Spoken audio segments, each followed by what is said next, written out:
ये था कौन हमें पाठक। रिकॉर्डिंग याद दिलाने वाला? हाँ। पाठक। चलो कोई बात।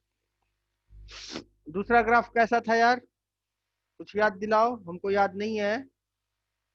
दूसरा ग्राफ शायद कुछ ऐसा था ना? हेलो। दूसरा ग्राफ कुछ ऐसा था हाँ सही है सही है। जिसमें कि ये पोटेंशियल V था और ये करंट I था, है ना? तीसरा ग्राफ जो मेरा बना था वो कुछ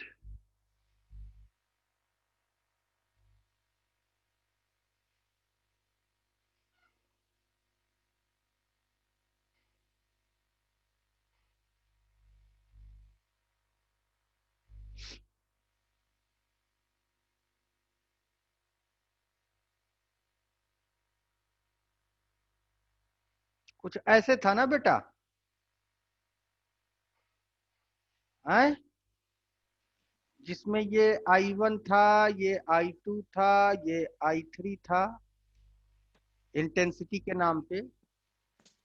बल्कि IN इन लिख देते हैं, इंटेंसिटी याद रहेगा तुम लोगों को, है ना? ये करंट I था, ये पोटेंशियल V था। कुछ ऐसा ही था ना बेटा तीसरा ग्राफ? और चौथा ग्राफ जो हमने बनाया था वो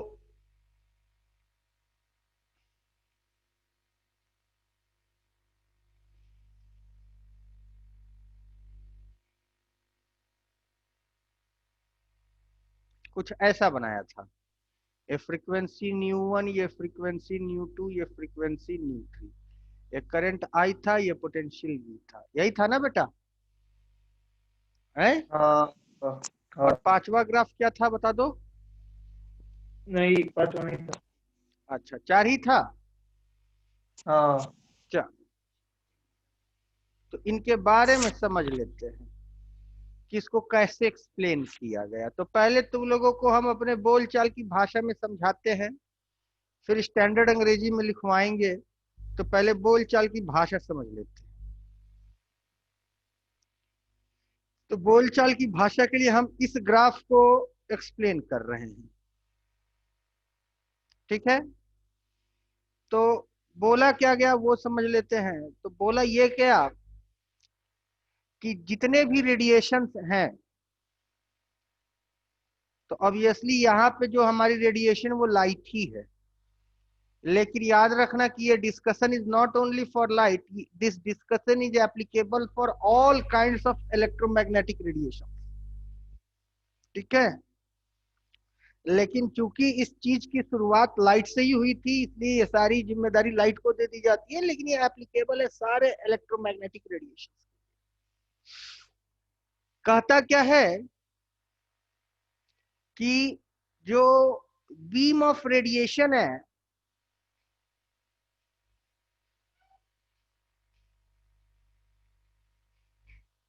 is composed of particles to be called as photon, ठीक है? To be called as photon, ठीक है?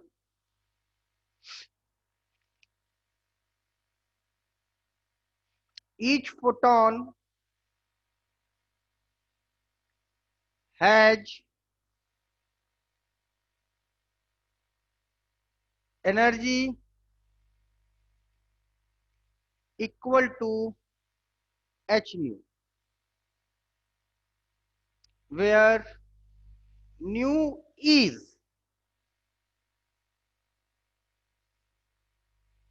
frequency of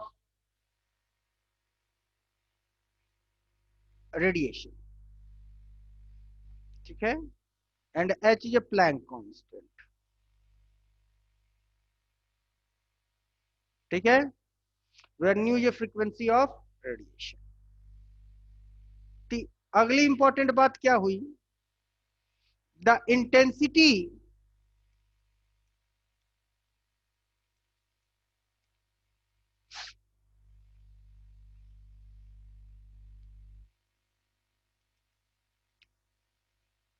contributes the number of photons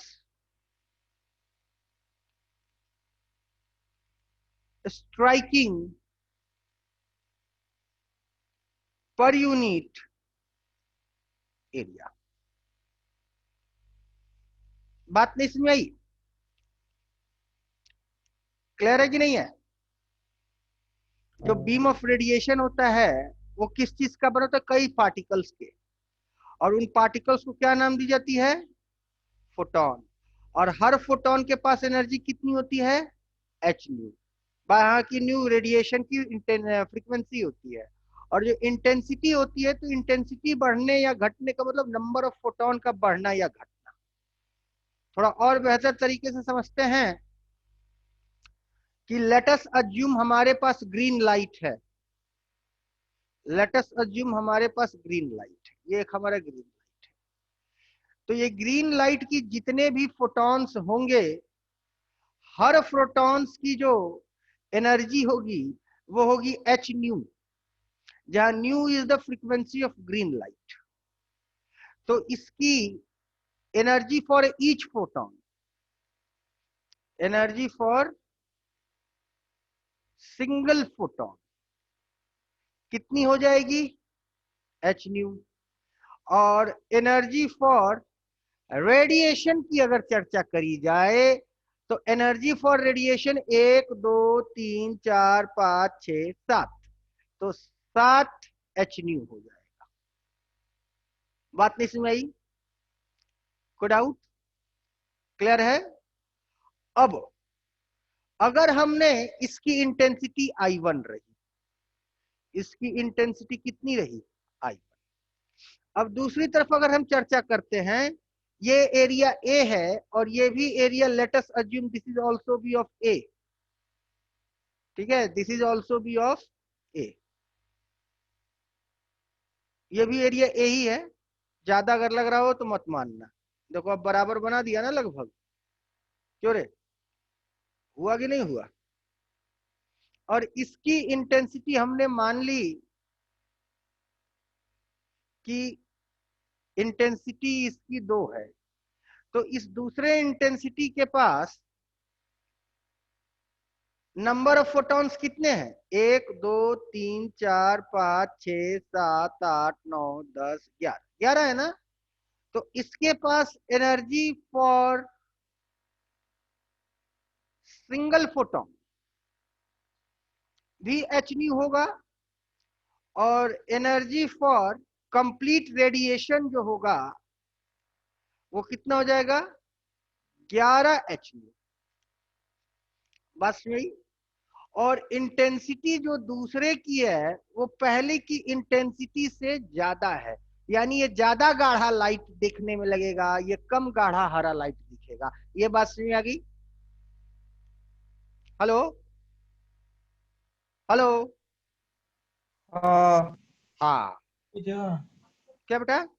पीछे। हाँ, इसको नोट करते चलो, इसको हाँ नोट भी पीछे जो। करते चलो, और हम इसके बेसिस पे हर ग्राफ को भी एक्सप्लेन करते रहेंगे, ठीक है?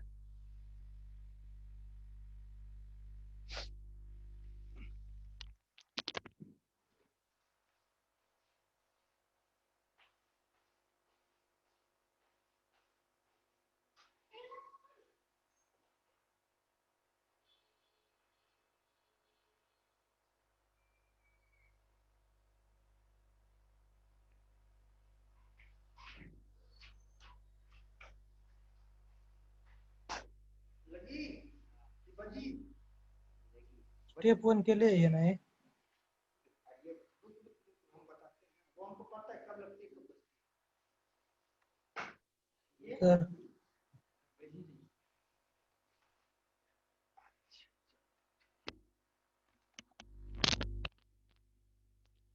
हो गया बच्चों? विचारो ये स्टेप 1 के लिए है ना?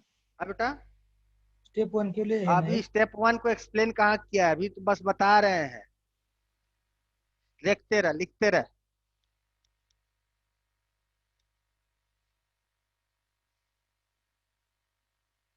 अभी कॉमन बता रहे, this is common to all, ये जनरल थ्योरी है। अब हर ऑब्जर्वेशन को इन लोग कैसे एक्सप्लेन किए वो अभी बताएंगे, अभी रुक तो, आगे बढ़े, आगे बढ़े हाँ, बेटा। ये हो गया। हो गया। नहीं नहीं नहीं।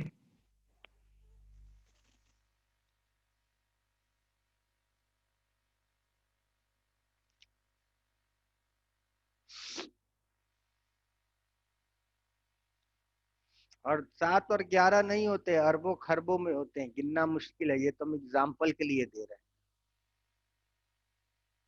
समझ में आई बात कि नहीं हुई? आई।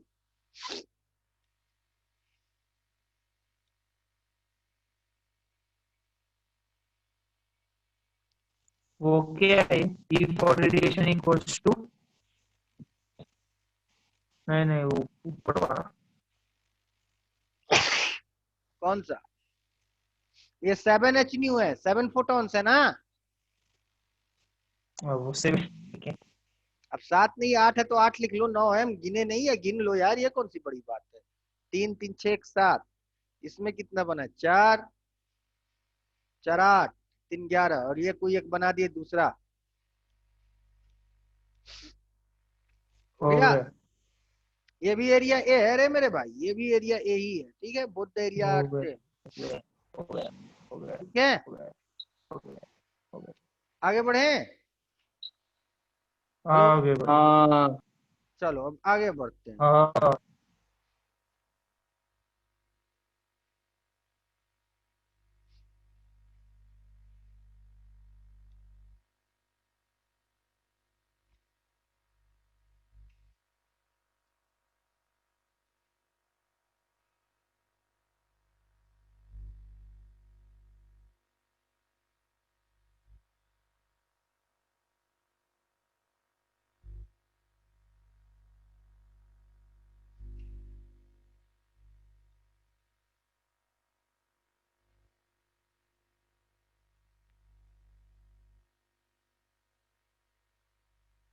नोट कर लिए सब लोग, आगे बढ़ते हैं। अब दूसरी इंपॉर्टेंट बात समझिए।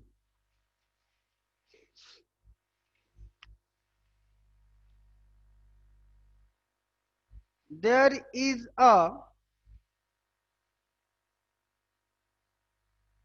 elastic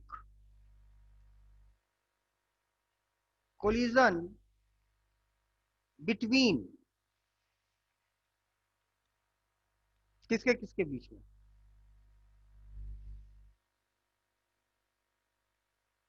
photons and electrons। बस में ही, there is a elastic collision between photons and electrons। ठीक है, फोटॉन्स और इलेक्ट्रॉन्स अलग अलग है। क्या? फिर से बोलो, क्या बोले, फिर से बोलो।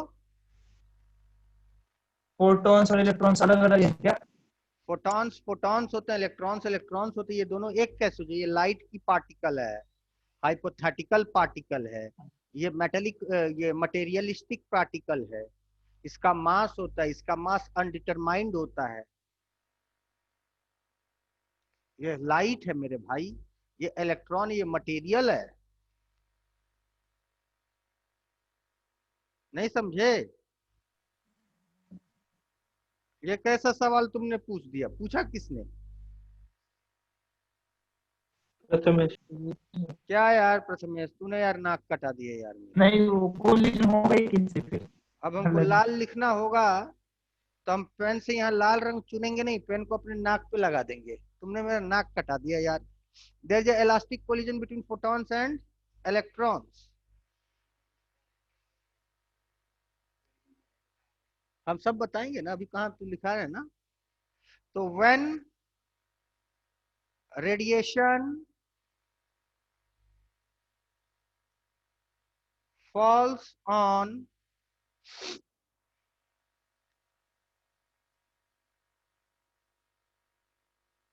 surface of atom, then electron get energy due to collision between electron and photons। तुम ऐसे समझो ये कैरम बोर्ड है और कैरम बोर्ड पे इस तरह से पड़ी हुई ये सब गोटियां हैं, सफेद काली, और यहां से तुमने स्ट्राइकर से हिट मारा, तो जब स्ट्राइकर हिट करा तो स्ट्राइकर और गोटियों के अंदर कोलिजन हुआ, तो स्ट्राइकर की एनर्जी गोटियां लेकर ऐसे बिखर गई। बात नहीं समझ आई? ऐसे बिखर गई ना गोटियां, ठीक ठीक उसी तरह गोटियों की तरह इलेक्ट्रॉन है, और इस इलेक्ट्रॉन पे फोटोन आके टक्कर मारा, और जैसी फोटोन टक्कर मारा ये गोटियां क्या हुई, बिखर के बाहर निकल गई, और इस तरह से इलेक्ट्रॉनिक इमिशन होता है। बात समझ आ रही कि नहीं आ रही है? हेलो हेलो, हाँ क्लियर है कि नहीं? यहाँ तो कोई डाउट? आगे बढ़ते हैं। अब चूंकि कोलिजन का नेचर कैसा है, इलास्टिक है, तो कोलिजन का नेचर इलास्टिक होने से एक बात तो खुल के सामने आ गई, एक बात खुल के सामने आ जाती है। कौन सी बात? कि टोटल मोमेंटम और टोटल एनर्जी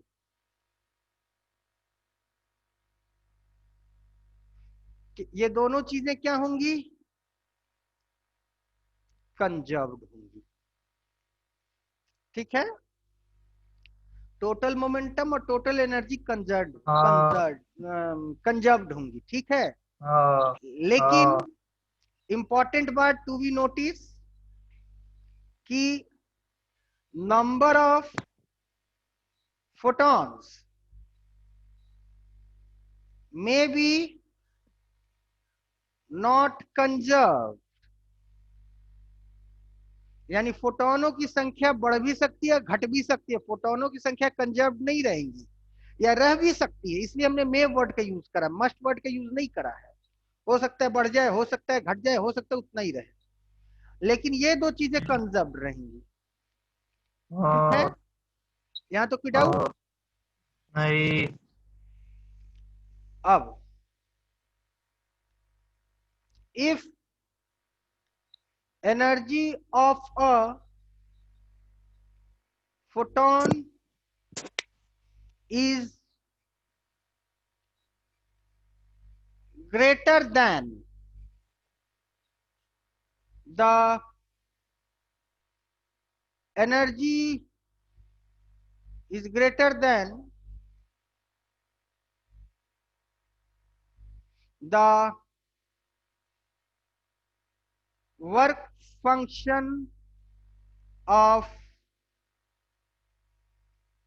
electron। ठीक है, then the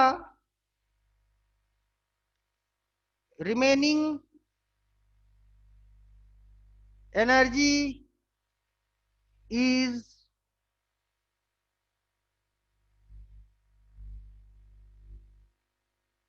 used to provide kinetic energy to electron। ये बात समझ में आ गई?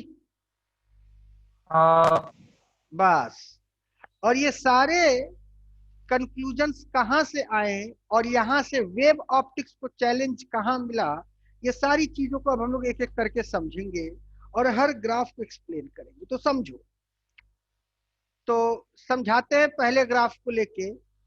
लेट अस अज्यूम ये कोई एक मेटल सरफेस है, ठीक, और इस मेटल सरफेस के ऊपर हमने कई सारे एटम्स बना दिए, हजारों लाखों करोड़ों एटम्स होंगे, ऑब्वियसली होंगे एक मेटल सरफेस के ऊपर। क्यों भाई, सहमत हैं आप लोग इस मेरी बात से? नहीं हाँ सहमत हैं? अब क्या होगा हाँ कि जब इस पे कोई इंटेंसिटी रेडिएशन फॉल करी, ठीक, तो जब रेडिएशन फॉल करी तो वो रेडिएशन के फोटोन आके इसके इलेक्ट्रॉन से स्ट्राइक करेंगे और इस इलेक्ट्रॉन को एनर्जी प्रोवाइड करेंगे और ये इलेक्ट्रॉन मेटल सरफेस के बाहर निकल जाएगा। बात सुनाई? तो इसकी जो एनर्जी एच न्यू है वो कम से कम इतनी हो कि उसके वर्क फंक्शन के बराबर हो तो ज्यादा हो जाएगा, बाहर आ जाएगा। लेकिन अगर वर्क फंक्शन से ज्यादा रहा इसका एनर्जी तो उसको बाहर निकाल के काइनेटिक एनर्जी दे देगा और ये जो है आगे वेलोसिटी v से बढ़ता चला जाएगा। यहां तक बात सुन गई? क्लियर है? और ये फिर जाके प्लेट बी से टकराएगा और सर्किट कंप्लीट हो जाएगी और करंट मिल जाएगा। बात सुन आई? कोई डाउट यहां तक? तो इंटेंसिटी बढ़ाने से करंट क्यों बढ़ जाता है?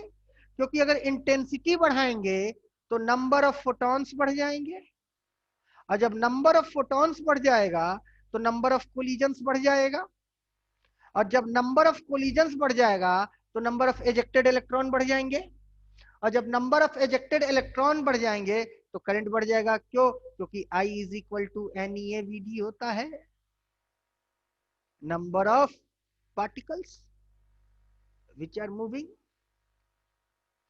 नहीं बात में आई? कोई डाउट? आई। तो जब हमने इंटेंसिटी बढ़ाया तो इंटेंसिटी बढ़ाने के कारण नंबर ऑफ रेडिएशंस बढ़ गए, नंबर ऑफ रेडिएशंस बढ़ने के कारण नंबर ऑफ फोटॉन्स बढ़ गए, नंबर ऑफ फोटॉन्स बढ़ने के कारण नंबर ऑफ कोलिजन्स बढ़ गए, नंबर ऑफ कोलिजन्स बढ़ने के कारण क्या बढ़ गया? एजेक्शन ऑफ इलेक्ट्रॉन बढ़ गए और एजेक्शन ऑफ इलेक्ट्रॉन बढ़ने के कारण क्या बढ़ गया रे? करंट। करंट बन गया। इसलिए जब हमने करंट का और इंटेंसिटी का ग्राफ जब खींचा तो ग्राफ हमें कैसा मिला? Straight line. बात समझ में आई? आगे बढ़ते हैं। अब दूसरी इंपॉर्टेंट बात समझा जाए।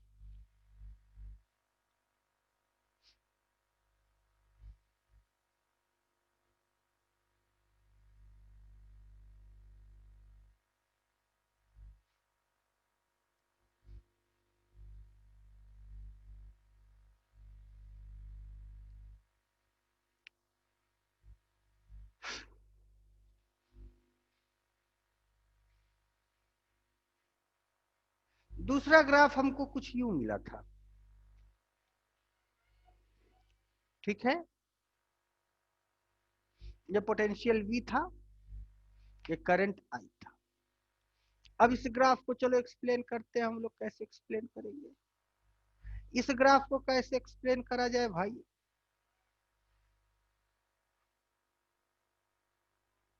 तो इस ग्राफ का एक्सप्लेनेशन समझते हैं।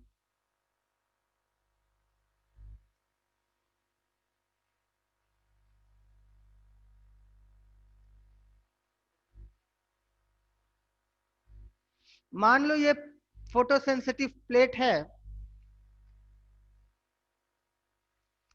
और इस फोटोसेंसिटिव प्लेट में एक कोई एटम है और इस एटम के पास अलग अलग ऑर्बिट में इलेक्ट्रॉन है। ये सेंट्रली चार्ज न्यूक्लियस है और इसके पास अलग अलग जगहों पे इलेक्ट्रॉन है। एक यहाँ पे इलेक्ट्रॉन है, एक यहाँ पे इलेक्ट्रॉन है और एक यहाँ पे इलेक्ट्रॉन है ना? ऐसे तो क्या हर इलेक्ट्रॉन, तो रेडिएशन जब इसके ऊपर फॉल करेगा, इसको एक फोटोन टक्कर मारा, इसको दूसरा फोटोन टक्कर मारा, इसको तीसरा फोटोन टक्कर मारा, 3 फोटॉन्स निकले तो 3 इलेक्ट्रॉन्स बाहर आ गए। अब तीनों इलेक्ट्रॉन जो बाहर आएंगे तीनों का वर्क फंक्शन एक नहीं होगा, अलग अलग होगा। क्यों अलग अलग होगा? क्योंकि जो इलेक्ट्रॉन काफी नजदीक है उसकी बाइंडिंग एनर्जी बहुत अधिक होगी, और जो इलेक्ट्रॉन दूर है उसकी बाइंडिंग एनर्जी कम होगी। क्यों? क्योंकि energy U is equal to क्या था? Q/4πε0r। तो जिसका R ज्यादा उसका U कम। तो तुमने क्या पाया कि जिसकी रेडियस जितनी दूर होएगी न्यूक्लियस से, ऑब्वियसली उसकी बाइंडिंग एनर्जी उतनी ही कम होगी। तो ये तीनों रेडिएशन एक ही फ्रीक्वेंसी के हैं, तो मान लो इसके पास 10 जूल, इसके पास 10 जूल, इसके पास 10 जूल। क्योंकि ये इसकी बाइंडिंग एनर्जी अधिक है और इसकी बाइंडिंग एनर्जी हमने लेटस अज्यूम कर ली कि इसकी बाइंडिंग एनर्जी 6 है, और ये दूर है तो इसकी बाइंडिंग एनर्जी कम होगी। तो ये वाले जब इलेक्ट्रॉन निकलेंगे तो इसकी पास काइनेटिक एनर्जी 4 होगी और इसके पास काइनेटिक एनर्जी 5 होगी। नई बात समझ में आई हम क्या कहना चाह रहे हैं? हेलो। तो जब इससे 3, 4, 8, 5, 10, 15, 20, 25 जितने भी इलेक्ट्रॉन्स निकलेंगे, ठीक है ना, उन हर इलेक्ट्रॉनों की काइनेटिक एनर्जी अलग अलग होगी। क्यों? क्योंकि निकलने वाले जो इलेक्ट्रॉन हैं वो अलग अलग शेल से निकल रहे हैं। अलग अलग जब शेल से वो निकल रहे हैं तो हर सेल की बाइंडिंग एनर्जी उसके रेडियस पर डिपेंड करती है, तो सबकी बाइंडिंग एनर्जी अलग अलग होगी। तो जितनी बाइंडिंग एनर्जी होगी उतनी ताकत से तो वो बाहर निकलेगा, और बाकी का बचा हुआ ताकत उसको क्या प्रोवाइड करेगा? Kinetic energy. तो जब सबकी बाइंडिंग एनर्जी अलग अलग है तो सबके पास काइनेटिक एनर्जी भी अलग अलग होंगी। बात समझ आई? कोई डाउट? अब यहां पे मेरा कलेक्टर प्लेट बी है, तो कलेक्टर प्लेट बी के पास पोटेंशियल V है, और ये पॉजिटिव पोटेंशियल इन सारे इलेक्ट्रॉन्स को अपनी तरफ खींच लेगा। बात समझ आई? क्लियर है? तो यहां पे हमको पॉजिटिव पोटेंशियल मिलेगा, अरे सॉरी, यहां पे हमको करंट मिलेगा। कितने इलेक्ट्रॉनों के कारण? इतने इलेक्ट्रॉनों के कारण। अब मेरी बात समझने की कोशिश करना। अब अगर हम पोटेंशियलों की संख्या बढ़ाते चले जाएं, बात सही, तो तब भी इसके पास तो उतने ही इलेक्ट्रॉन खींचे चले आएंगे जितने निकल रहे होंगे। और कितने इलेक्ट्रॉन निकलेंगे किस बात पर डिपेंड करेगा? कितना कोलिजन हो रहा है। और कोलिजन किस बात पर डिपेंड करेगा? इंटेंसिटी कितनी है। तो इंटेंसिटी जितनी होगी उतनी ही इलेक्ट्रॉन निकलेंगे और उतने ही इलेक्ट्रॉन इसके पास खींचे चले आएंगे। इसलिए करंट इंटेंसिटी के अकॉर्डिंग कांस्टेंट हो जाता है एक सैचुरेशन करंट के पास। मान लो इससे 18 इलेक्ट्रॉन निकलते हैं पर सेकेंड, तो 18 ही इलेक्ट्रॉन इस तक पहुंचेंगे चाहे तुम जितना पोटेंशियल बढ़ा दो। अगर बहुत अधिक पोटेंशियल बढ़ा दिए तो 18 से 22 हो गए, तो फिर वो फोटो इमिशन नहीं होगा, फिर वो क्या होगा? फील्ड इमिशन होगा। बात समझ में आ रही है? तो कॉन्सेप्ट ही दूसरा हो गया। हमको ये पोटेंशियल इतनी अधिक नहीं रखनी कि पोटेंशियल इलेक्ट्रॉन को मेटल से खींच ले। जो इलेक्ट्रॉन तुमको लाइट के कारण निकला है सिर्फ उसको खींच सके। तो जो लाइट के कारण खींच सका है उसमें जितने निकलेंगे अधिकतम उतना ही खींच सकेगा ना बेटा, ज्यादा तो खींच नहीं पाएगा। तो अधिकतम ये कितना खींच सकता है? जितने निकलेंगे। ये तो बात समझ आ गई। अब दूसरी बात, पोटेंशियल जब हम कम कर रहे हैं तो करंट कम होता जा रहा है। ऐसा क्यों? ऐसा इसलिए कि मान लो इसके पास 5 जूल की काइनेटिक एनर्जी है, इसके पास 8 जूल की काइनेटिक एनर्जी है, इसके पास 9 जूल की काइनेटिक एनर्जी, इसके पास 1 जूल की काइनेटिक एनर्जी है। बस नहीं। तो सबसे आसान पहुंचने के लिए किसके पास क्षमता होगा? जिसके पास 9 जूल का होगा। लेकिन ऑब्वियसली जिसके पास 1 जूल की काइनेटिक एनर्जी होगी वो यहां तक पहुंचने में बहुत मेहनत लगाएगा क्योंकि उसकी काइनेटिक एनर्जी कम है। तो अगर इसकी हम पॉजिटिविटी इस पोटेंशियल की कम कर दे तो ऑब्वियसली 1 जूल वाला इलेक्ट्रॉन कहीं बीच रास्ते में ही गिर जाएगा, वो करंट नहीं दे पाएगा। इसकी पोटेंशियल और कम कर दी हमने तो 2 जूल वाले और 3 जूल वाले कहीं रास्ते में गिर गए। बस यही। अब इसकी पोटेंशियल हमने 0 कर दी, ठीक? तो 0 कर दी तो मान के चलो कि 5 जूल तक सारे रास्ते में ही गिर गए। लेकिन कुछ ऐसे इलेक्ट्रॉन रहे थे जिनके पास इतनी काइनेटिक एनर्जी थी कि बिना इसके पोटेंशियल के भी वो खुद ब खुद वहां तक पहुंच जाए, क्योंकि पॉजिटिव तो अब इसको अट्रैक्ट कर नहीं रहा है। तो किसका तो जीरो पोटेंशियल हो चुका है, तो इसलिए करंट की वैल्यू कम हो गई। तो यहाँ पे तुमको करंट जीरो पोटेंशियल में मिल रहा है। अब इस पोटेंशियल को नेगेटिव करना हमने शुरू करा, तो अब नेगेटिव क्या करेगा, इन इलेक्ट्रॉनों को रेपल करेगा। तो जब रेपल करेगा तो जिससे जैसे इसकी काइनेटिक एनर्जी कम होती रहेंगी वैसे वैसे रिपल्सन उसका मजबूत होता जाएगा, इलेक्ट्रॉनों की संख्या कम होती जाएगी। और एक इतनी इसके पास नेगेटिव दे दिया कि जिसके पास सबसे अधिक काइनेटिक एनर्जी थी वो भी यहाँ पहुंचते पहुंचते रास्ते में ही दम तोड़ के गिर गया और एक भी इलेक्ट्रॉन इस प्लेट तक नहीं पहुंच पा रहा है। बात नहीं समझ में आई कि फिर से बताएं? आगे बालिकाओं, बालिकाओं, हेलो, हाँ सर। सबको समझ में आई बात? सर वो बताओ, जब पोटेंशियल बढ़ेगा तब आई कांस्टेंट कैसे होगा, वो नहीं। क्या बोले, फिर से बोलो, नहीं सुनाई दिया। जब वो पोटेंशियल बढ़ेगा ना हम्म, तब वो आई कांस्टेंट कैसे होगा, वो फिर से बताओ। पूरा हम फिर से समझा देते हैं नए पेज पे। नहीं पूरा नहीं। नहीं, हमारा मन कर रहा है, तुम रोकोगे क्या हमें? हाँ हाँ, ये देख, एक मेटल प्लेट है, थोड़ा सा रंगीन बनाते हैं। चल ठीक है, ये ले।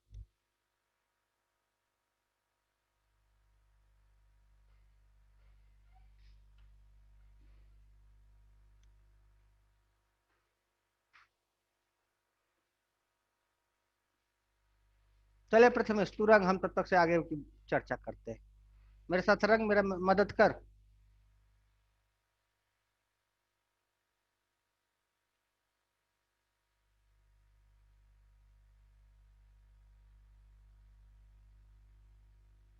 तू कौन सा रंग लगा दिया? हटा तू अपना रंग, हट, तो अपना रंग हटा। इंटेंसिटी कम कर दिया रंग का।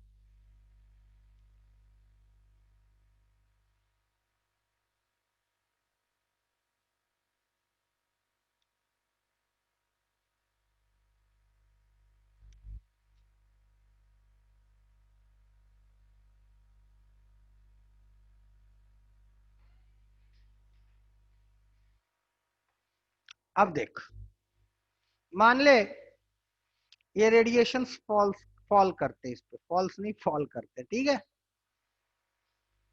ये रेडिएशन फॉल करे इस पे, है ना? हाँ तो इस पे जब रेडिएशन फॉल करा तो इसमें से हमने निकाल दिए, लेटस अज्यूम 1 2 3 4 5 6 7 8 9 10 11 12 इलेक्ट्रॉन निकाल दिए। तो जितने भी इलेक्ट्रॉन निकलेंगे, अब मान लो कि ये कोई एटम है और इस एटम में जितने भी इलेक्ट्रॉन निकलेंगे सब अलग अलग ऑर्बिट से निकलेंगे, अलग अलग शेल से निकलेंगे, हाँ है कि नहीं? और हर ऑर्बिट की kinetic energy, sorry binding energy तो अलग अलग होगी, क्योंकि binding energy is inversely proportional to R. तो हर सेल का आर अलग अलग है, तो सबकी बाइंडिंग एनर्जी अलग अलग है। लेकिन चूंकि सब लाल लाइट है तो हर फोटोन की एनर्जी एक ही होगी। तो मान लो इसको हमने दे दिया 50 जूल, लेट अस अज्यूम, तो सारे इंसिडेंसिंग रेडिएशन की एनर्जी होगी 50। बात समझ? अब चूंकि इसकी बाइंडिंग एनर्जी ज्यादा है तो इसकी बाइंडिंग एनर्जी हमने मान ली, लेट अस अज्यूम कितना मान ले, 35 जूल मान लिया हमने। तो 35 जूल, इसको ए नाम दे देते हैं। तो जब ए बाहर निकलेगा तो 50 में 35 तो बाहर निकालने के काम आ गया, तो इसके पास काइनेटिक एनर्जी कितने की होगी? 15 की होगी। आप समझ रहे कि नहीं? और अगर इसकी चर्चा करते इसको बी मान लेते हैं और बी की बाइंडिंग एनर्जी 35 से कम होएगी, तो 35 से कम होएगी तो मान लेते इसको हम दे देते हैं 10 में दे देते हैं। तो 10 तो इसको एटम से बाहर निकालने के काम आ गया, है कि नहीं? तो इसके पास बचा कितना? 40। तो इसके पास लेटस अज्यूम, ये सब एक हम अपनी तरफ से कुछ वैल्यूज रख के समझाने के लिए कर रहे हैं, ये कोई जरूरी नहीं है। तो इसके पास काइनेटिक एनर्जी आ गई 40 की, बी की, है ना?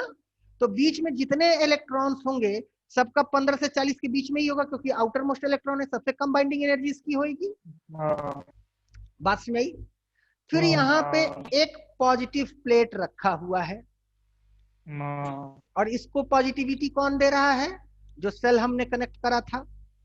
हाँ तो सारे के सारे जो इलेक्ट्रॉन यहां से निकले, मान लो इसको 15 वोल्ट हमने दे रखा है, सारे के सारे इलेक्ट्रॉन यहां खींचे चले आए।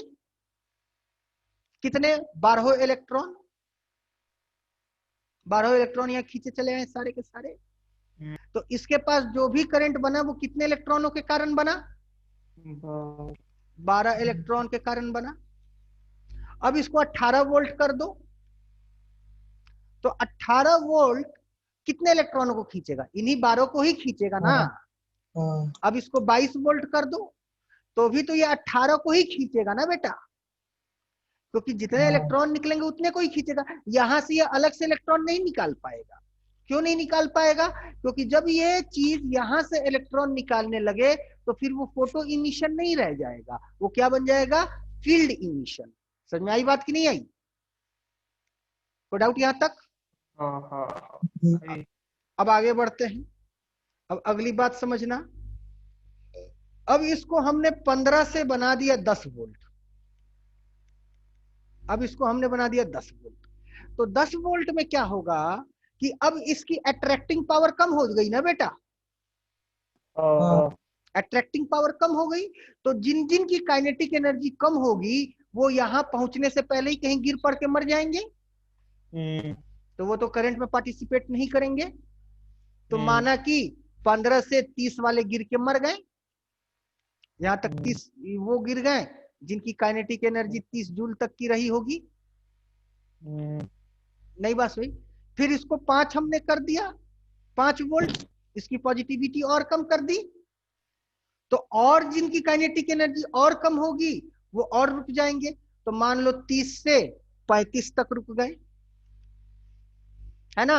अब इसको 0 वोल्ट कर दिया, तो 0 वोल्ट करने के बाद हमने क्या पाया कि एक या दो ही इलेक्ट्रॉन ऐसे होंगे जिनकी काइनेटिक एनर्जी इतनी होगी कि वो यहां तक, मान लो 38 वाले, 38 वाले, तो 38 वाले और 40 वाले सब यहां तक पहुंच जाएंगे 0 वोल्ट पे भी, क्योंकि इनके पास इतनी काइनेटिक एनर्जी है कि बिना किसी एक्सटर्नल अट्रैक्टिव फोर्स के भी वो यहां तक पहुंच जा रहे हैं।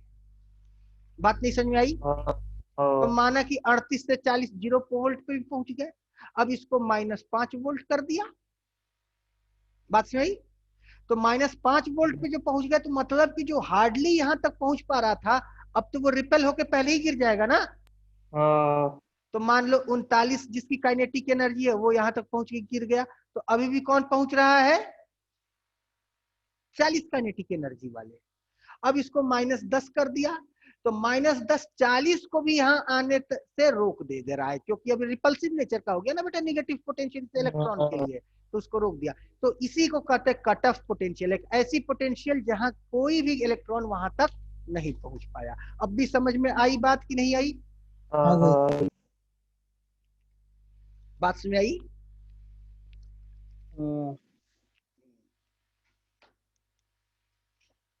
क्लियर है? अब इनकी एनर्जी फ्रीक्वेंसी पे कैसे डिपेंड करती है ये भी समझ लेते हैं।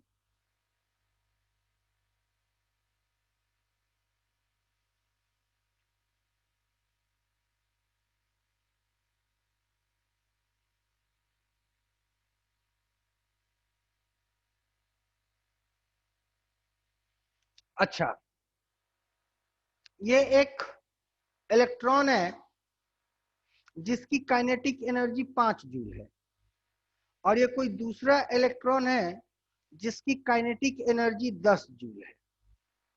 बात सुनाई?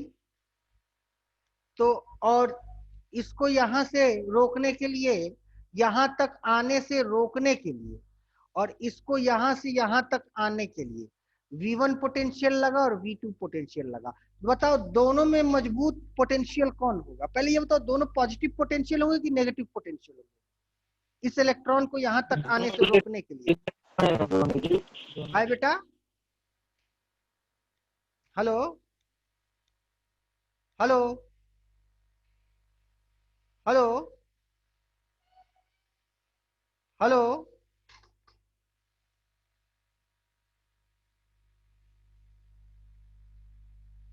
हेलो, मेरी आवाज सुन पा रहे हो? हाँ सर। हाँ, तो बताओ, दोनों में दोनों निगेटिव पोटेंशियल होंगे कि पॉजिटिव पोटेंशियल होंगे इस इलेक्ट्रॉन को यहाँ आने से रोकने के लिए? हैं? वो पार्टिकल इलेक्ट्रॉन है ना, वो दोनों हाँ, ये भी इलेक्ट्रॉन है, ये भी इलेक्ट्रॉन है। Negative potential obviously negative potential होगा, हाँ तभी तो रिपेल हाँ करेगा। पॉजिटिव पोटेंशियल होगा तो अट्रैक्ट कर लेगा ना भाई। तो हमने कहा यहाँ, तो अब ये बताओ कि दोनों में से किसकी वैल्यू बड़ी होगी, V1 की कि V2 की? V2 की बड़ी है। ऑब्वियसली V2 की मॉड बड़ी होगी, क्योंकि इसके पास ज्यादा एनर्जी है तो इसको ज्यादा रिपल्सिव फोर्स अप्लाई करना पड़ेगा। इसके पास कम एनर्जी है तो इसको कम रिपल्सिव फोर्स अप्लाई करना पड़ेगा। बस नहीं, कोई डाउट? समझ में आई बात यहां तक सबको? अब आगे की बात समझना। तो जिसके पास जिसकी काइनेटिक एनर्जी जितनी ज्यादा होगी उसका स्टॉपिंग पोटेंशियल उतना ही ज्यादा होगा।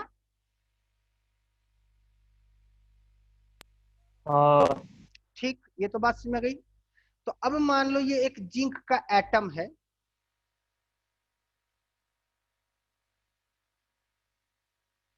जिसका ये इलेक्ट्रॉन निकला।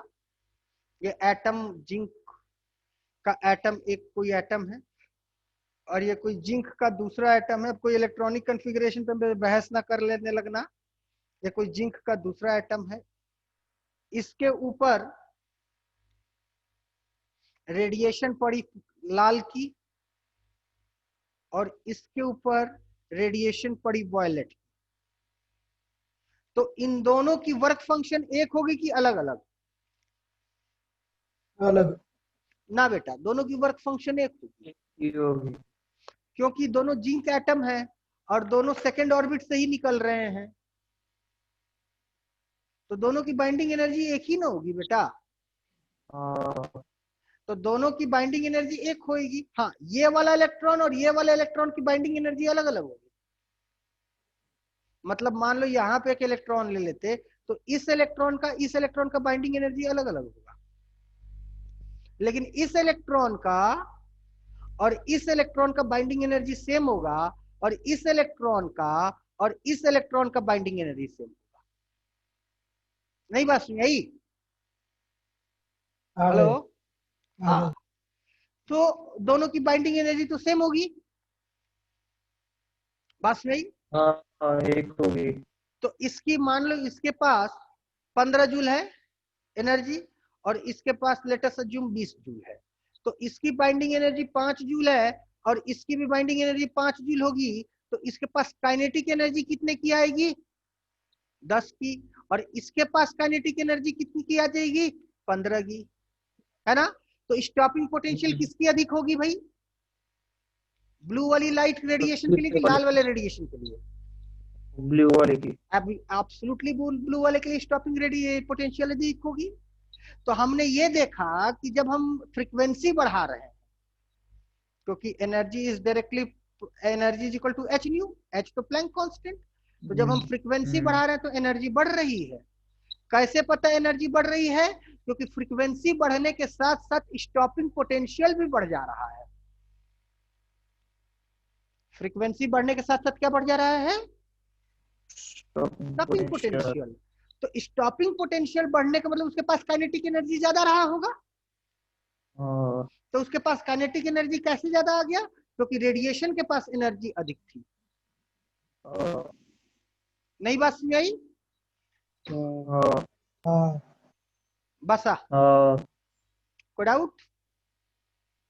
तो चारों ग्राफ समझ में आ गया सबको? हेलो, ये चारों ग्राफ अच्छा। लेकिन इंटेंस, अब इसमें सबसे बड़ा फ्रीक्वेंसी कौन होगा? ऑब्वियसली म्यू1 सबसे अधिक बड़ी फ्रीक्वेंसी होगी, क्योंकि उसकी स्टॉपिंग पोटेंशियल सबसे अधिक है। और सबसे छोटी फ्रीक्वेंसी कौन होगी? वो ऑब्वियसली μ3, क्योंकि उसका कट ऑफ पोटेंशियल सबसे छोटा है। लेकिन इंटेंसिटी पे कोई फर्क नहीं पड़ेगा। क्या बेटा? लेकिन सैचुरेशन करंट पे कोई फर्क नहीं पड़ेगा। क्यों नहीं पड़ेगा सैचुरेशन करंट पे कोई फर्क? क्यों नहीं पड़ेगा सैचुरेशन करंट पे कोई फर्क? हेलो, सैचुरेशन करंट पे इसलिए फर्क नहीं पड़ेगा क्योंकि सैचुरेशन करंट नहीं इलेक्ट्रॉन जाएगा। नंबर पे डिपेंड करता है, फोटोनों की संख्या पे। हाँ अब फोटोनों की संख्या इंटेंसिटी पे डिपेंड करता है, ना कि फ्रीक्वेंसी पे। बात समझ में आई? हाँ कोई डाउट? क्लियर है? समझ में आई बात? थोड़ा सा 1 मिनट हम आराम कर ले, बहुत बकबक किए, हम थक गए। थोड़ा सा 1 मिनट का हमको मौका दे दो, गिनती के 60 सेकेंड, है ना?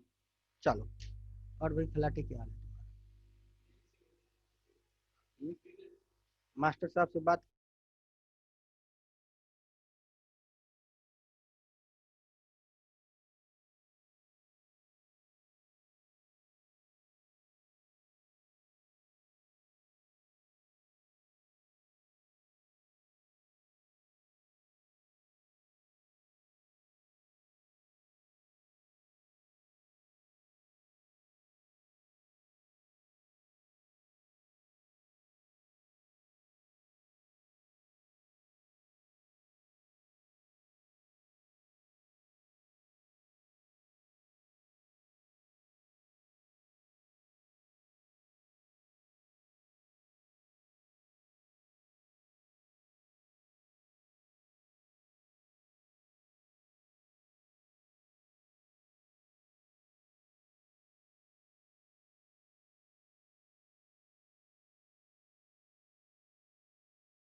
हाँ बच्चों, आगे बढ़ा जाए यहाँ से।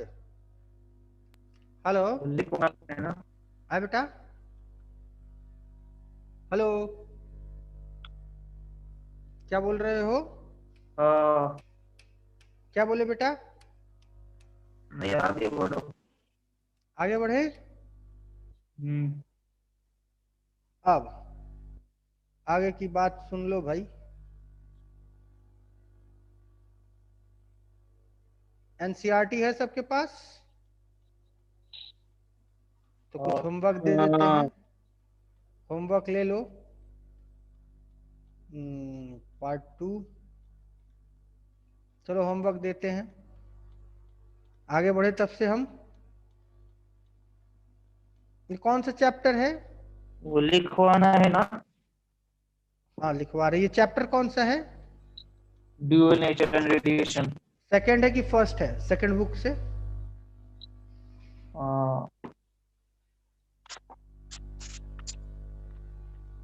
थर्ड है। थर्ड चैप्टर है। हाँ ठीक है।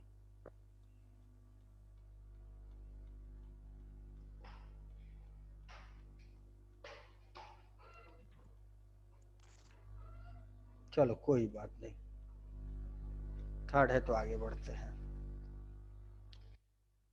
तो यहां तक बात समझ आ गई सबको? आ गई। तो अब तुम लोगों को हम एक काम देते हैं, काम लिख लो अपना। दे दो, फिर लिख लेते। एनसीईआरटी के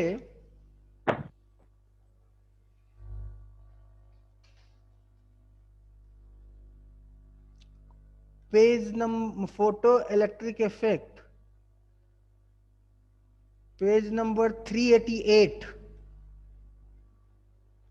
ठीक है, हाँ हाँ। से आपको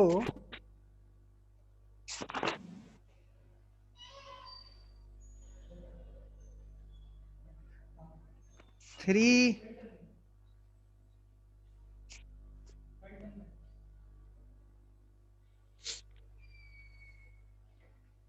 95, 388 टू 395 पढ़ के नोट्स बनाना है, ठीक है। ओ 388 से 395 पेज एक एक लाइन पढ़ के नोट्स हाँ बनाना है। हम सारी चीजों ठीक को है। वर्बली एक्सप्लेन करते चल रहे हैं, ठीक है। यहां तक कोई डाउट? हाँ नहीं। आगे बढ़ते हैं, ठीक है ना। अब ये कैसे चैलेंज करता है हमारे वेव थ्योरी को, ठीक है, अब इस पे चर्चा करेंगे। तो energy of photon depends on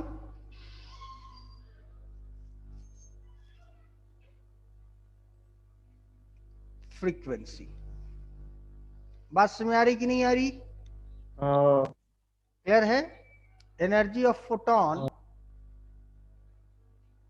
depends on तो फिर फ्रीक्वेंसी। अब हम कुछ लिखे लिखे फिर सब एनसीईआरटी से नोट्स निकाल लो। हाँ, आप एक शॉर्ट नोट्स टाइप के बारे में पॉइंटर हेडलाइनर बना सकते हो कि मोटी मोटी बात क्या है, ताकि नोट्स बनाने में तुमको आसानी पड़ेगी और याद रखने में आसानी पड़ेगी, ठीक है। और ये लिख एनर्जी देना फिर।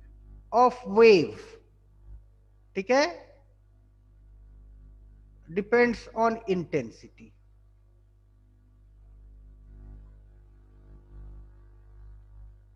अब तुम लोग को बता दे, ये सामान्य बात है,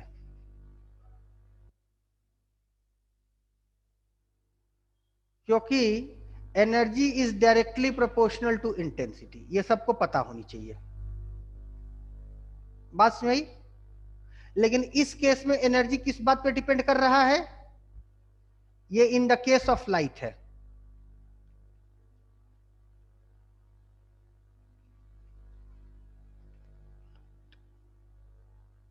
in the case of light energy depends on क्या? frequency, और जनरल फ्रीक्वेंसी, केस में एनर्जी डिपेंड्स ऑन, इंटेंसिटी। तो दोनों बात गड़बड़ हो गई ना। हाँ तो इसीलिए इसको खुल के वेव भी नहीं माना जा सकता, क्योंकि अगर खुले तौर पे इसको वेव मानेंगे तो वेव की लाइट ये को जो क्या, है बेटा, लाइट को क्या, हाँ, लाइट को खुल के वेव भी कंप्लीट एक आइडियल वेव नहीं मान सकते, क्योंकि आइडियल वेव अगर मानेंगे तो वेव की एनर्जी किस बात पर डिपेंड करती है? इंटेंसिटी। लेकिन लाइट के केस में एनर्जी किस बात पर डिपेंड कर रही है? frequency, फ्रीक्वेंसी के केस में। इसलिए बात तो गड़बड़ हो गई ना बेटा। हाँ हो गई। इसलिए इसको खुल के वेव भी नहीं मानी जा सकती। बात समझ में आ रही कि नहीं? लेकिन आगे चल के दिखाया गया कि सारी बातें एक है, वो भी तुम लोग को हम समझाने की कोशिश करेंगे। तो सारी बातें एक है, कैसे एक है ये सब आगे तुम लोग को समझाएंगे। लेकिन ये बात समझ आई कि नहीं? तो शुरुआती तौर पे देखा गया कि इसकी एनर्जी इंटेंसिटी पे डिपेंड, फ्रीक्वेंसी डिपेंड कर रही है, लेकिन जनरली वेव्स की एनर्जी किस पे डिपेंड करती है? इंटेंसिटी पे। तो इससे साबित होता है कि ये कोई सामान्य वेव नहीं है, ये अलग किस्म का एक वेव है। बात समझ आई कि नहीं? कोई डाउट यहां तक? हेलो हेलो, बोल भाई, नहीं, नहीं समझ में आई बात? आ गए आ गए। आगे आगे बढ़े, आगे बढ़े, हाँ आगे बढ़ते हैं। अब आइंस्टीन की स्पेलिंग बोलो।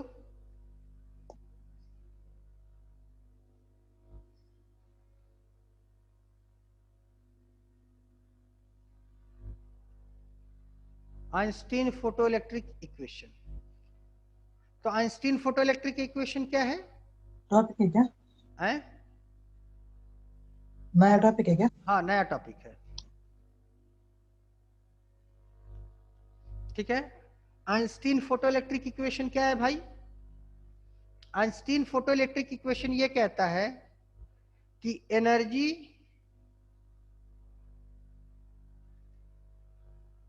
प्रोवाइडेड टू इलेक्ट्रॉन के दो काम हैं। एक उसको बाहर निकालना और दूसरा उसको काइनेटिक एनर्जी प्रोवाइड कराना। तो एनर्जी ऑफ अ फोटोन, बल्कि फोटोन लिख लो। फोटोन का काम क्या है? दो, इलेक्ट्रॉन को बाहर निकालना और प्लस उस बाहर निकले हुए इलेक्ट्रॉन को क्या प्रोवाइड करना? Kinetic energy. तो एनर्जी ऑफ फोटोन कितना होता है? H nu is equal to H nu naught plus kinetic energy, जहां न्यू जो है ये फ्रीक्वेंसी ऑफ रेडिएशन और न्यू नॉट क्या है बेटा? Threshold frequency. और या फिर इसको दूसरे भाषा में भी लिख सकते हैं, जो भी एनर्जी दी गई वो बाहर निकालने के काम आई। अब प्लस ये काइनेटिक एनर्जी किसके द्वारा चैलेंज किया जा रहा है?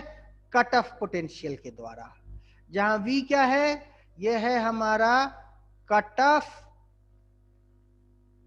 पोटेंशियल। बात समझ आई? ये क्या है? Cut off potential. दोनों ही क्वेश्चन एक ही है ना? और क्या, तुमको अलग अलग दिख रहा है क्या? ये दोनों एक ही चीज है ना। हाँ। इसी को कहते हैं आइंस्टीन फोटोइलेक्ट्रिक इक्वेशन।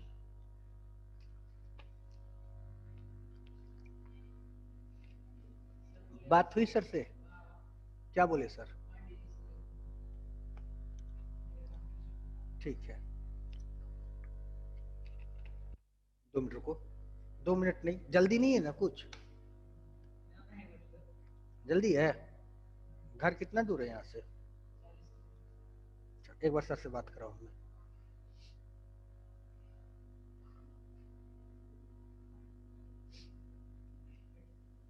आगे बढ़े बेटा? हाँ।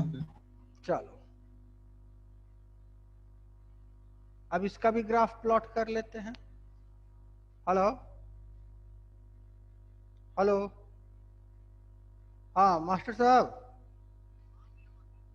ये कह रहे थे कि इसका कहाँ रखा हुआ है? कह रहे सर ने कहा कि सर से बोल के दे दो।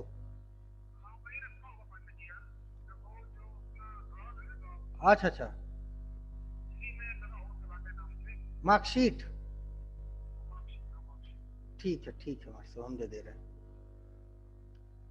बेवकूफ, पांडे सर को दे दो। इससे इंपॉर्टेंट बात क्या है?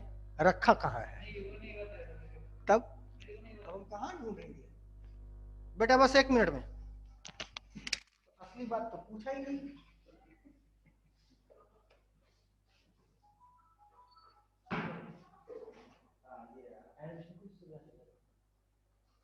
हेलो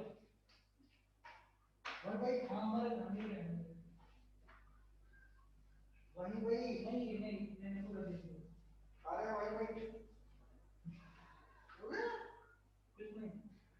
मलाटे ऋषिकेश राजेंद्र, मलाटे ऋषिकेश राजेंद्र।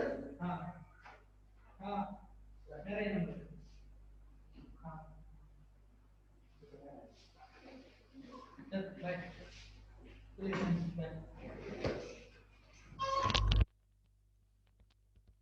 हाँ बच्चों, समझ में आई बात की नहीं आई? हेलो। हाँ। आगे बढ़ा जाए? हाँ चलो आगे बढ़ते हैं। अब स्टॉपिंग पोटेंशियल और फ्रीक्वेंसी का ग्राफ प्लॉट कर लेते हैं। इसमें भी बड़ा इंपॉर्टेंट बात है। तो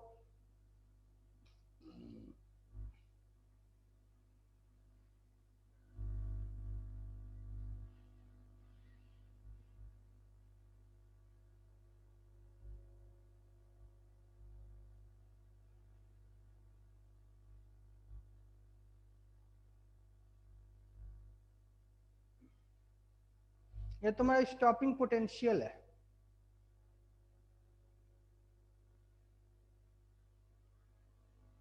V और ये फ्रीक्वेंसी न्यू है। ठीक है, तो तुम्हारे पास इक्वेशन होता है y equal to M X plus C. तो जरा इस बात को ध्यान से समझा जाए तो h nu is equal to H nu naught plus eV. तो y की तरह किसको बनना है? इसको बनना है ना भाई। तो ईवी इज इक्वल टू क्या लिख सकते हैं? H nu minus H nu naught. तो v is equal to H upon E dot nu minus H upon E dot nu naught. तो y is equal to M X plus C. बात समझ? यानी कि इसकी अगर ध्यान दी जाए तो इस ग्राफ का जो स्लोप आता है वो कितना है? h upon e. h Planck constant, e electron, ये भी कांस्टेंट। यानी कि slope is constant for every photo sensitive material. ठीक है, slope is constant for every photo sensitive material. ठीक है, क्योंकि देख लो फोटोन का जो स्लोप है h अपॉन ई वो एक कांस्टेंट आ रहा है। तो कोई भी फोटो सेंसिटिव मटेरियल ले लो, जिंक ले लो, क्लोरीन ले लो, फलाना ले लो, ठिकाना ले लो, सोडियम ले लो, कुछ भी ले लो, वो एकदम यही आना है, कोई फर्क नहीं पड़ना है। बात समझ आ रही कि नहीं? क्लियर है? सिल्वर ले लो, कोई हाँ अच्छा, इसके पीछे एक बड़ी अच्छी कहानी छिपी हुई है। बताओ। ये चीज जो है एल्बर्ट आइंस्टीन ने बताया था। किसने बताया था? Albert Einstein. लेकिन एल्बर्ट आइंस्टीन से बहुत चिढ़ता था कौन? मिलिकन। बात समझ कि नहीं? एल्बर्ट आइंस्टीन और मिलिकन में बहुत जबरदस्त की टशनबाजी थी।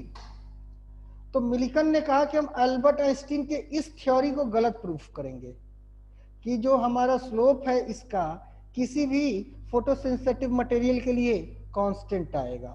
और इसको डिस्प्रूफ करने के चक्कर पे उसने प्रूफ कर दिया क्या? Quantization of charge. बात समझ गई? यानी मिलिकन क्वांटाइजेशन ऑफ चार्ज को प्रूफ करने के लिए कोई काम नहीं किया, उसने काम किया आइंस्टीन के इस इफेक्ट को, इस बात को डिसएग्री करने के लिए। लेकिन इत्तफाकन आइंस्टीन डिसएग्री नहीं हो पाया, लेकिन उसने क्वांटाइजेशन ऑफ चार्ज का इजाद कर लिया। अब बात समझ आई कि नहीं हम क्या कहना चाह रहे हैं? खैर आगे बढ़ते हैं, आगे की चर्चा करते हैं। अब तो इसका ग्राफ प्लॉट करते हैं। तो स्लोप कैसा होगा रे भैया? स्लोप निगेटिव होगा। अरे स्लोप पॉजिटिव होगा, इंटरसेप्ट निगेटिव होगा। तो इसका ग्राफ कुछ ऐसा बनता है। ठीक,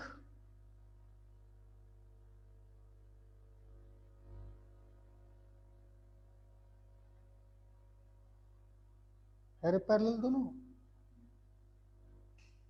थोड़ा सा पैरेलल, पैरेलल है दोनों। हाँ सही है ना? हाँ। आगे बढ़ते हैं। इसको हम डॉटेड लाइन से खींचेंगे। क्यों डॉटेड लाइन से खींचेंगे? क्योंकि यहाँ ग्राफ एग्जिस्ट प्रैक्टिकली करता नहीं, लेकिन ग्राफ को दिखाना है कि इसका इंटरसेप्ट नेगेटिव आ रहा है। और ये कौन सी जगह होगी बेटा? ये जगह होगी हमारी -h upon E new not 1 -h upon E new not 2। ये कौन सी जगह होगी? ये होगी न्यू नॉट 1। ये कौन सी जगह होगी? New not 2। और ये कौन है? ये मेटल 1 है और ये मेटल 2 है। बात समझ? कोई डाउट? क्लियर है? तो अब ये बताओ कि इन दोनों में से थ्रेशोल्ड फ्रीक्वेंसी किसकी कम है? मेटल 2 की। बात समझ गई? तो इसकी थ्रेशोल्ड फ्रीक्वेंसी कम होने के कारण इसकी काइनेटिक एनर्जी हमको ज्यादा मिलेगी, इसका स्टॉपिंग पोटेंशियल हमें ज्यादा मिलेगा। समझ में आई बात की नहीं? कर लो। धन्यवाद साहब। उस समय कह क्या रहे थे आप? हम आपकी बात समझ नहीं पाए उस समय।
हो गया बच्चों?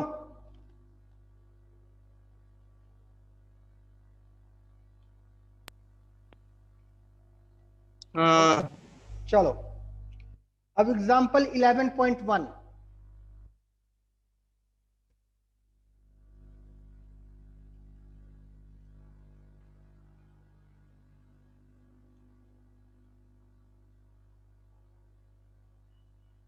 Example 11.1, a monochromatic light of frequency 6 into 10 to the power 14 hertz is produced by a laser. The power emitted कितना है? 2 into 10 to the power -3 watt.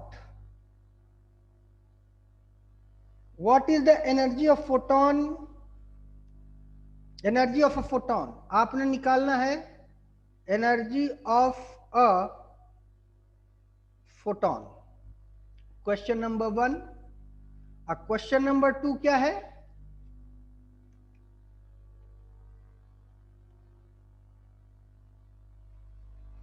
And how many photons are ejected per unit time? यही है ना? पर second. यानी कि number of photons per unit time पर second. ये क्या है? दो क्वेश्चन है। तो एनर्जी ऑफ ईच फोटोन हमने कितना बताया था? H में तो H तुम्हारा प्लैंक कांस्टेंट हो गया और न्यू हो गई कितनी? 6 into 10 to the power 14। चलो सॉल्व करके बताओ कितना आ रहा है? 3.98 into 10 raised to -19. 3.98 into 10 to the power -19 joule. -19 joule. अच्छा, उसके बाद कहता है नंबर ऑफ फोटॉन्स। तो इंटेंसिटी इज इक्वल टू क्या होता है? Energy per unit area per unit time. यही होता है ना? Intensity is equal to energy per unit area per unit time. अब ध्यान दो, तो एक फोटोन में एनर्जी होती है h न्यू, तो इसके पास जितने भी फोटोन होंगे, माना कि n फोटोन होंगे, तो इसके पास एनर्जी कितनी हो जाएगी, n dot h nu upon t dot a। Sorry नाम की कोई चीज होती है, जो तुम कहोगे वही होती है। Energy, total energy per unit area per unit time is equal to क्या हो गया, इंटेंसिटी। ठीक है, ठीक है ना, दिस इज आर इंटेंसिटी। ये इक्वेशन नंबर 1 ले लेते हैं हम लोग, कोई इशू नहीं है। और इंटेंसिटी इज इक्वल टू एक और बात होता है, क्या होता है, पावर अपॉन एरिया। होता है कि नहीं होता है, हेलो, होता है। तो ये होता इक्वेशन है। नंबर 1 और इक्वेशन नंबर 2 को इक्वेट कर देते हैं हम लोग। तो मेरे पास h nu upon t dot a is equal to p upon a और a गेट कैंसिल्ड, तो n अपॉन t की वैल्यू क्या हो जाएगी जो हमें चाहिए, p अपॉन h न्यू। निकाल लीजिए p अपॉन h न्यू, और जो भी आएगा वही हो जाएगा यहाँ पे आंसर। Do it.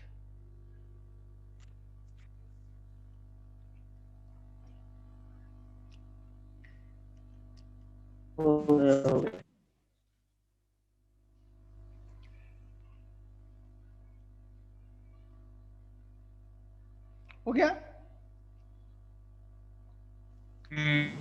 कोई डाउट यहां तक? नो। आगे बढ़े, आगे बढ़े, सबको समझ में आया? हाँ। चलो आगे बढ़ते हैं। अब 11.2 पे चर्चा कर लेते हैं। 11.2 क्या कहता है भाई, कहता क्या है कि the work function of a caesium, यानी work function is generally denoted by symbol phi, 2.14 electrovolt. ठीक है, द थ्रेशोल्ड फ्रीक्वेंसी, यानी आपने निकालना क्या है, थ्रेशोल्ड फ्रीक्वेंसी निकालनी है, और दूसरा क्या निकालना है, द वेवलेंथ ऑफ इंसिडेंटिंग वेव, ये निकालना है। ठीक है, ठीक है, और कहता है कि स्टॉपिंग पोटेंशियल जो है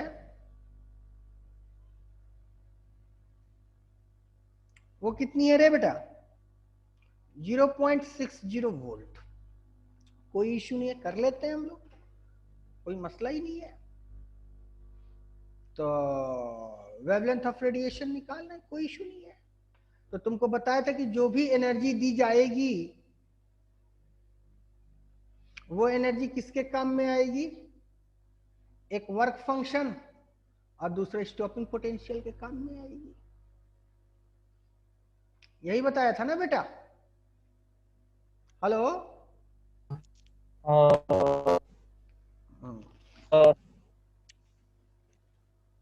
कोई इंफॉर्मेशन छूटा तो नहीं है? The work function of a caesium is this, find the threshold frequency of the frequency, the wavelength of the incidenting light, photocurrent is brought to zero by stopping potential of this much of volt.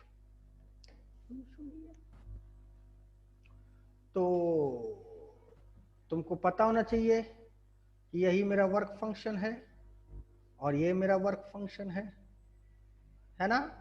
इन दोनों को equate कर दो, तो h nu naught is equal to 2.14 electronvolt. ये equation अभी गलत है। पूछो क्यों गलत है? क्योंकि इसको SI में कन्वर्ट करना होगा। You are suppose to convert this energy into SI। तो तुमको पता होना चाहिए कि 1 electronvolt is equal to 1.6 into 10 to the power minus 19 joule. तो 2.14 electronvolt is equal to 1.6 into 10 to the power minus 19 into 2.14। तो H nu naught is equal to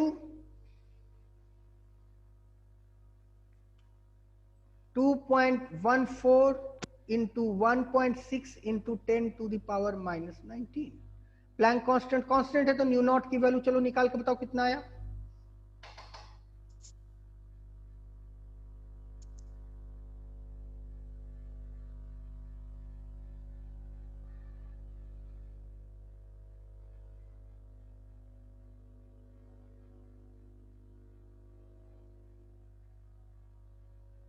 बताओ new not का वैल्यू कितना है, जल्दी बोलो।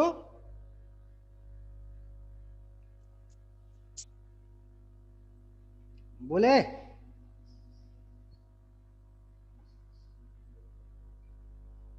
एच की वैल्यू क्या होती है?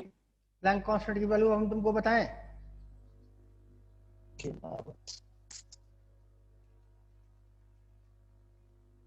यही होती है ना छोरे। क्या होती है?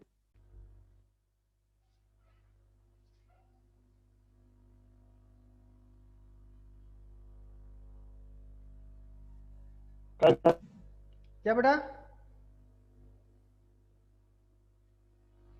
आया आंसर कितना आया?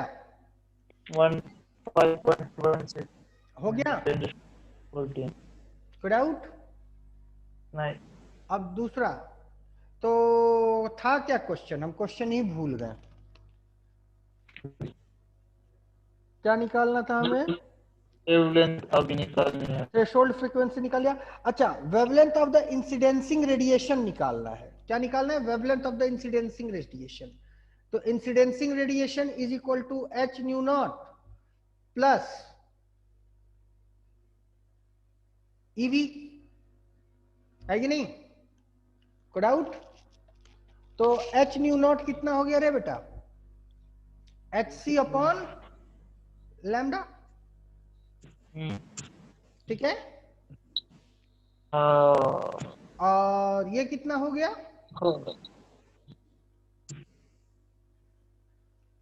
2.4 इंटू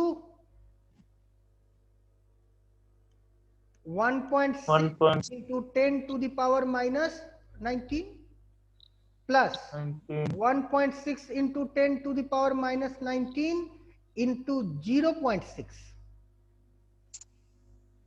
ठीक है। कोई डाउट?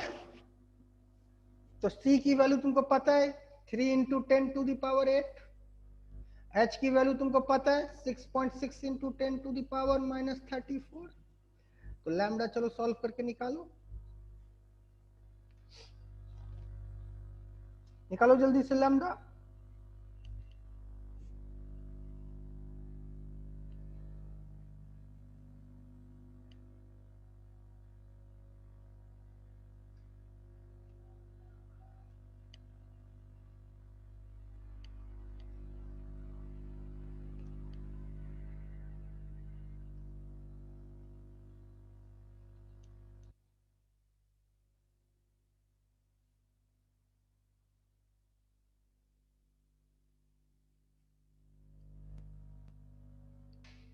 जल्दी बताओ लैम्डा कितना आया?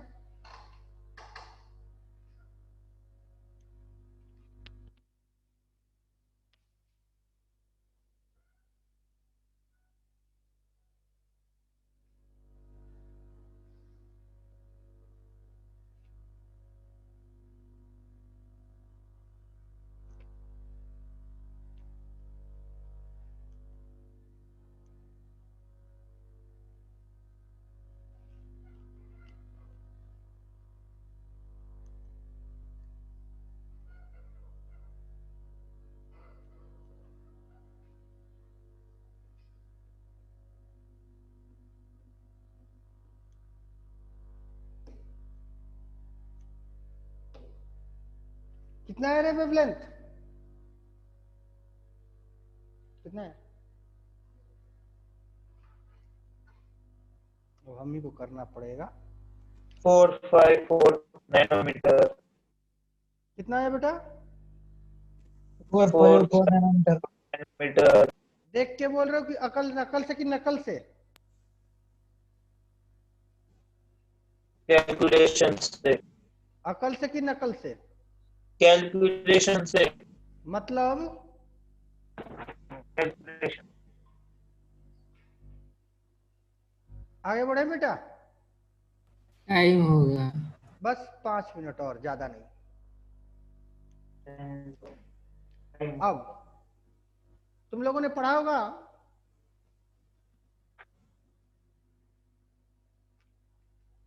क्वांटाइजेशन ऑफ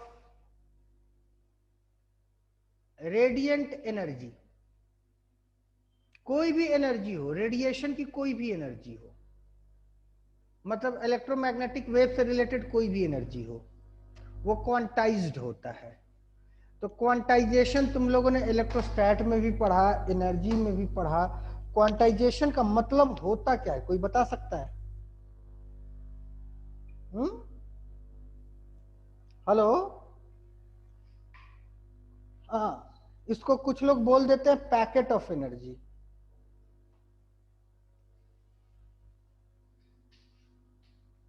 क्या बोल देते हैं? Packet of energy.